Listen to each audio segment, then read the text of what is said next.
possibilities, mysterious cosmos filled with an infinite number, a vast infinite number cosmos, questions, the truth, the very beginning of time, reality, infinite number of possibilities, to actually find just what the reality truly is.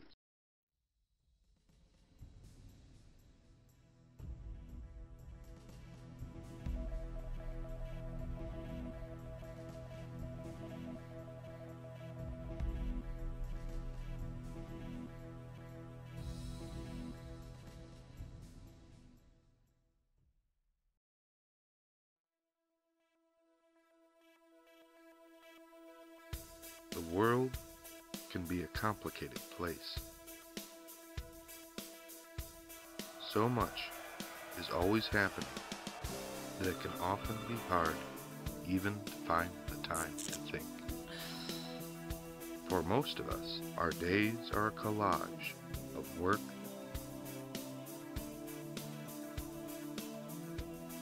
responsibilities, and the pursuit of whatever joys we can find among our friends or afford from our budgets. When that ever rare opportunity for us to wonder about the big questions arises, those questions which have perhaps been with us since the very beginning of time, we are amply provided with plenty of sources to consider. There's science, there are religions, governments, corporations, the media, a vast and mysterious cosmos filled with an infinite number of possibilities. Where does one begin amidst this confusing array of realities to actually find the truth? Infinite number. Life is a puzzle of possibilities, a grand vision, if ever all of the little pieces can be sorted out and put together. We are taught by our parents and our schools. We listen to the doctors and lawyers and professionals, trusting in their years of experience to help us discover just what reality truly is. Some will have the very best intentions for you. Others may have the worst. But seldom do we dare to question just what is actually being said, or use our own faculties to evaluate not just what may be truth, fine, but what is meaning, the truth. Now, there may be some who might fear that such a journey for understanding would somehow ruin life's simple grace. They do say, ignorance is bliss. Others dismiss such a venture, preferring the comfort of tradition and the ways which have already been provided to them. Maybe some believe that such a lofty pursuit would be a waste, for no one will ever be able to find all of the answers, so why even try? The opposition against those bold minds that do try to see beyond the barriers of perceived limitations is never in short supply. This opposition may appear to be a person, a politician, an employer, or an authority. Maybe it's some other nation, or a culture, or the clock on the wall. But ultimately, none of those answers tell us the real problem. The problem is an idea. It is the idea that all you are, all that is, all that can be, is only either what your 5 basic senses tell you, or whatever others say to be so. The challenge is in opening your mind and taking a new look at reality, to take a fresh view with a spirit of honesty and sincerity at what real answers may be out there. Look now. Look around. Look within. And make the discovery that everything is far more than what first appears.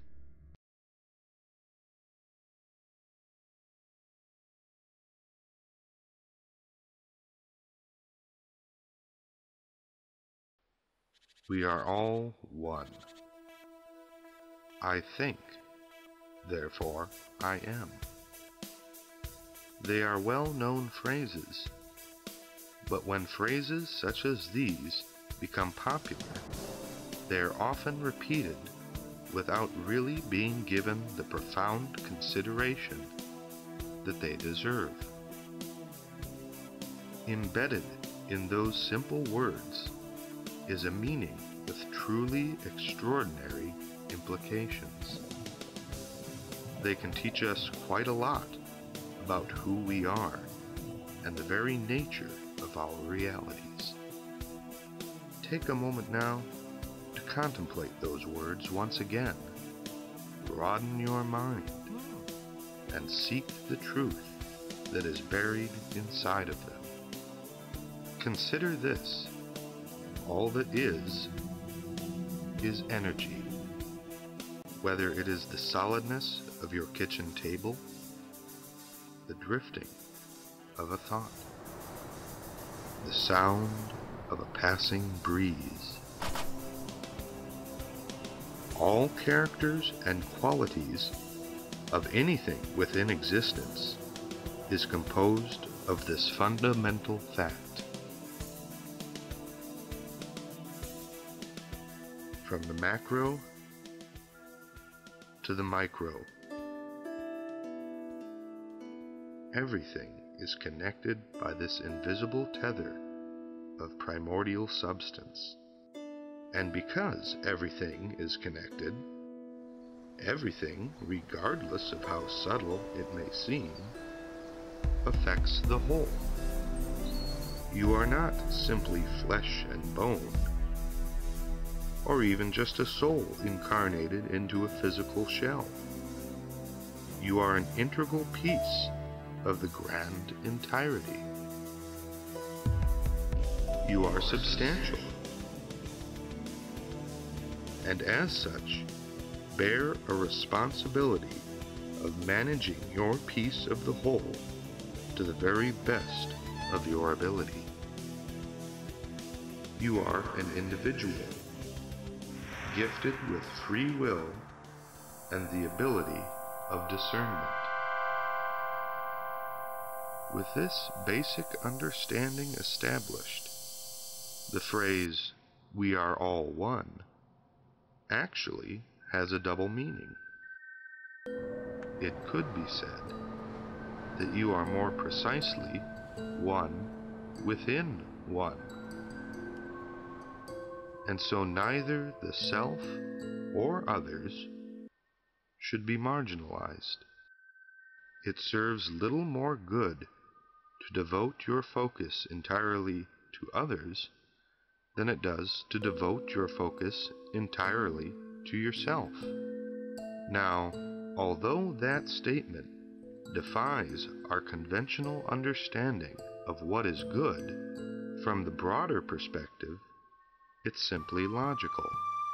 To act only for others, a truly noble intention, may very well backfire without first looking within to gain the wisdom that is needed. Consider another phrase: the road to hell is paved with good intentions. On the other hand, to greedily serve only the self, a path responsible for so many of our problems throughout history, is hardly the way either. What is needed here is a degree of balance, based on a moral understanding that the underlining point is about the spiritual evolution of humanity. As a free-willed soul that is paradoxically both singular and plural, you are also gifted with consciousness. Consciousness intricately relates to energy, for it is consciousness which gives energy direction. Consciousness, awareness, works with the mediums of raw matter, will, and time to sculpt for our perceptions a holographic reality for our journey of exploration and advancement. Reality, including our individual selves, is thus a meaningful expression of a divine concept in search of itself. Consciousness creates reality. It bridges the divine with our lives in a truly multi-dimensional paradigm that is as vast as infinity and more grand than any conventional perspective has dared consider. What you are is a quantum of thought, feeling, and experience, reverberating through all existence, traveling through all time, and adding your mark to the sum of the whole. This is perhaps hard to comprehend in the confines of ego and the five senses, which are inclined to lead you to believe that you are either far less than that, or that such an understanding somehow places you above all others. But the truth is there. The truth is buried piecemeal in the world around us, in our cultures and philosophies, hidden behind a veil of misdirection, lies, and confusion. The truth is symbolized in nature and encoded in our very DNA. The responsibility is in finding and assembling these pieces, in finding yourself, and then having the courage to reach for your potential as a conscious part of an infinite one.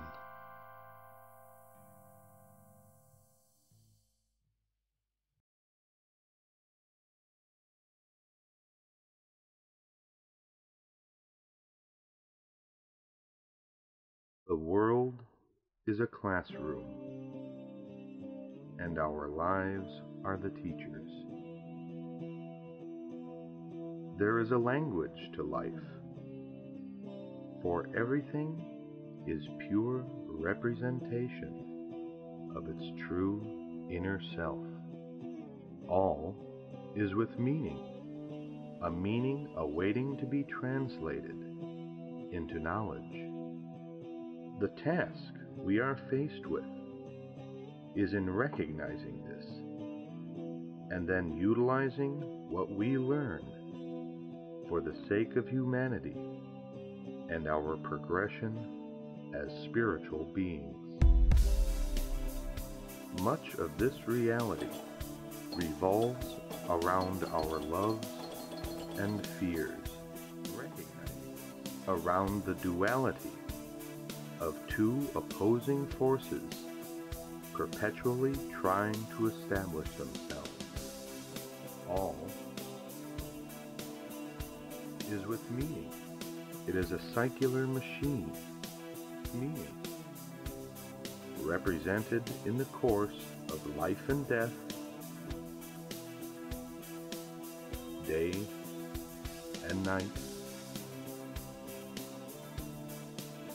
the changing of the seasons, and even the revolution of the planets in our solar system. It is a karmic system of learning, a system devised to help us, among other things, to discover the process of change, the changing, the infinite quality of energy of the seasons, and to be taught to wield our free will with care and responsibility. Knowledge is a tool, and so it can be used either for the good of all or the downfall of our species with the loss of our essential humanity. For in knowledge, devoid of the temperament of wisdom, lies the great danger of becoming like the machines that it creates. As Albert Einstein once said, E is equal mc squared. the horrifying deterioration of the ethical conduct of people today stems from the mechanization and dehumanization of our lives, a disastrous byproduct of the development of the scientific and technical mentality. To look at our history is often to see those wise words in practice. Technology has always been a double-edged sword. When obtained and used without equal employment of compassion, the results can be truly tragic.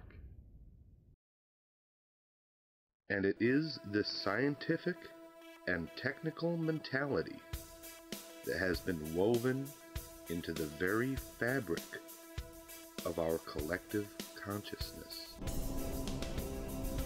When we examine a culture and judge it for its achievements, what do we so often use as our ruler? Technology. Whether we call a civilization primitive or advanced is rarely based on any moral credits, not an evolution of the people themselves, only the complexity of their external creation. Is it more advanced to lose humanity with the pressing of a button than it is to do so with a rock? Has humankind therefore truly evolved? What might our present be if, for instance, instead of so much focus being on the development of the physical mastery of each other, it would have been towards our mastery of what it truly means to be human? Now, there are many who would argue that the scientific and technical mentality is a part of being human, that it is simply within our nature to be so, that it is integral to our development, survival of the fittest. However, whether or not this perspective has any basis in truth is really beside the point. The point is that the intellect is only but one of many layers to our understanding, that it alone does not define what is fit to survive. For it is also within our nature to use our heart, our emotions, to translate our experiences and learn to progress. And that either of these aspects, devoid of ethical assessment, is a failure of humanity to act with humanity. So the question of knowledge and duality, in both their mental and emotional properties, is really an issue of understanding just what this thing called ethics actually is. Love. Love, in its purest sense, is an empathetic connection to the well-being of all. It is a catalyst of change, creation, and movement. As a mentality, it is perhaps essential to ethics, and is likewise an essential element to the progression of our species into that creation of our greater future. And fear. Fear is the great inhibitor. It wears the mask of greed and submission and rivalry, but underneath it is still fear. Regardless of its representation as a tyrant, or an elitist, or a corporate monopoly, in its essence, it is still this primal manipulation. And indeed it is a manipulation, for the only friend of fear is ignorance, and its only accomplishment is misdirection.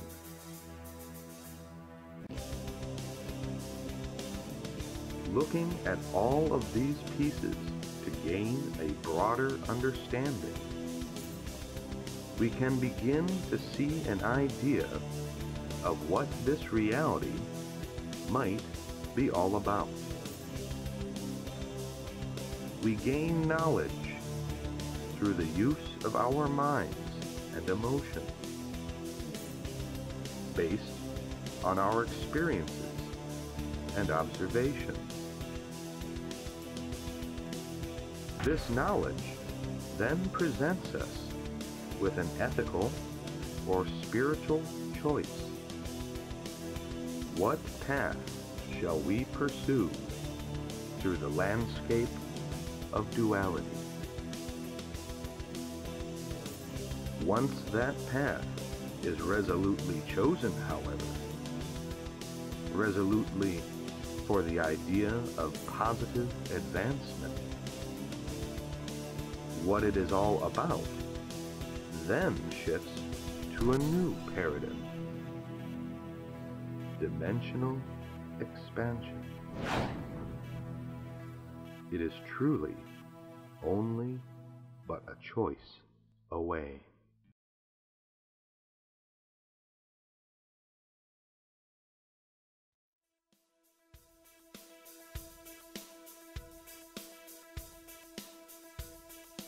We are living in a unique age of revolution, of a great change from the reality that has always been to the reality that should always be, of revolution. The great schism of the past, which divided the course of human civilization from its roots of compassion, is experiencing the pangs of transition into a new and expanded dimension of life. like the cells in our bodies that split and multiply that we may grow, so too is it with the cell of our reality. It is an expansion away from the duality which has ruled us for so long, and into the realization of our true potential. A profound alteration that at the same time can be as dramatic as the shifting of the globe, or as subtle as the blink of an eye. A new energy has entered the equation of our futures, a frequency that carries within it the seed of divine truth. It is fueled by the inevitability of change and the call of humanity's freedom from the bondage of its covert slavery from the conspiracies of the past. And you are a part of this grand epoch, as both a witness and a participant. The choices that you make, the understanding that you obtain, the emotions that you feel, they are all integral to the manifestation of this new reality. Your soul's decision to be born at this point in the matrix of existence was not random.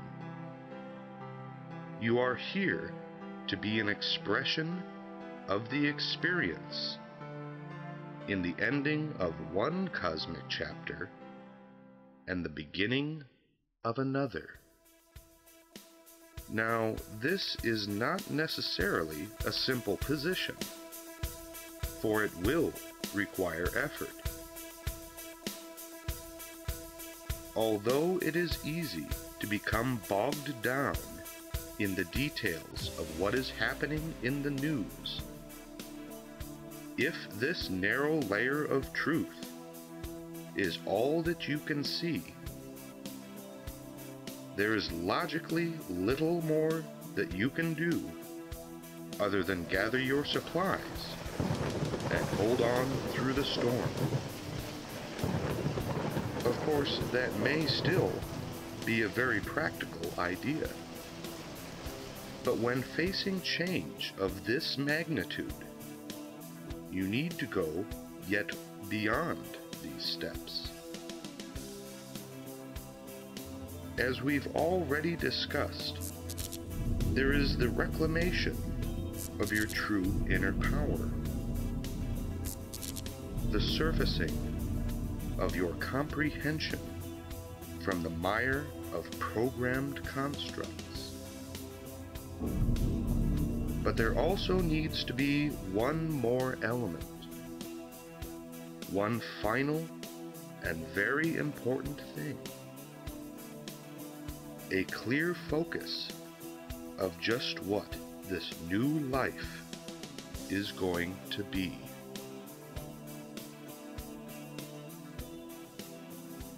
As it is in the metaphysical, so will work to become in the physical.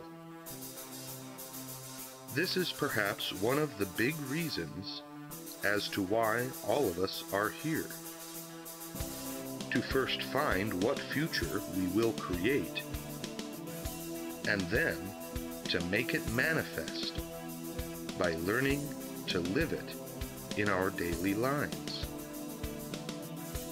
So maybe that is the real question.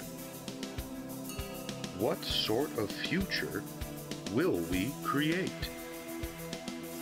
If we are going to depart with the bleak and contrived vision that is so often provided us in the media, what would be the better vision? What will we make of the future for humanity? Close your eyes and imagine. Think it. Feel it. Imagine. Let it become clear in your mind. There is a place. There is a time. There is a world where tragedy is a lesson already learned and not repeated, where a person's value has nothing to do with the numbers behind their name, where humanity itself, humanity in its finest sense, is the most precious practice of all. Consumption is replaced with creation.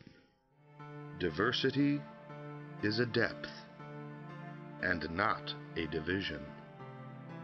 One's merit is earned by the quality of their character, and the gains are fair for the efforts. This world is a place of justice. This world is a place of peace. It doesn't need to be a utopia. It just needs to attain its progressive state. That's all most of us really want, isn't it? Peace, liberty, a bit of comfort, a bit of joy. And it can be possible. It can be made, because for the most part, it really is just a matter of choice away. It doesn't cost anything. It doesn't even have to take up a lot of your time. It won't happen instantly, and won't always be that easy. But this place is there, if we can first find it within. Our greatest tools are our minds and our wills. Our greatest foe is only our fears. And our greatest guide is the compassion in our hearts. It is the broader view. It is the grand journey. This is the revolution of humanity.